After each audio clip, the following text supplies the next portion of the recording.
If you are going online and trying to figure out ways to stop snoring, you're going to come across many professionals saying you need to learn to nose breathe, right? If you do some exercises that you find online, like single nostril breathing, where you plug a nostril, you breathe in and out through that one, you can switch back and forth, you can do it at different intervals. It is a great thing to practice and clear your nose, but what if you don't have strong enough lip muscles to keep your mouth closed when you fall asleep?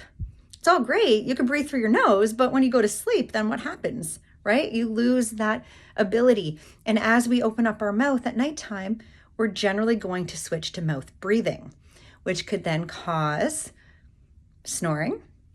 Now, mind you, you can also snore if you're breathing through your nose. Really, it depends on where is the restriction. Is there a restriction in your nose? Is it in your mouth? Is it in your throat? Right? We have to take this into consideration. Now, if you go ahead and you practice nose breathing consciously, it is wonderful. It's wonderful for your health. It is wonderful for your stress regulation. So I highly recommend doing it, right? Try to keep your mouth closed. Try to keep your tongue up on the roof of your mouth, right? And breathe in and out through the nose. Longer exhales are always better. But again, if you don't have clear nasal passages, it's going to be really hard. You're going to need to do specific exercises to build upon your ability to functionally use your nose. So that's really important. Where do you start? There's tons of breathing exercises out there.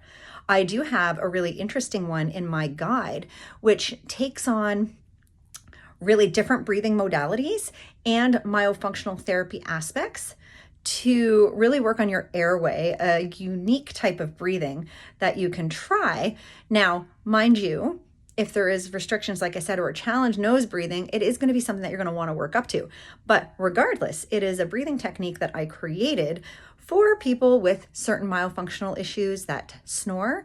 And we really want to work on our body's chemistry, our body's ability to utilize the oxygen that we take in, our body's ability to nasal breathe and control our mouth breathing. So anyways, if this piques your curiosity, make sure that you go find my guide, which is the 5 steps to help people find out why they snore, right? That's the most important thing. Why do you snore?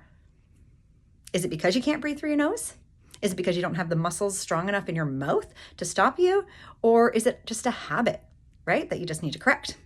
Check it out. Let's find your why and let's do something about it.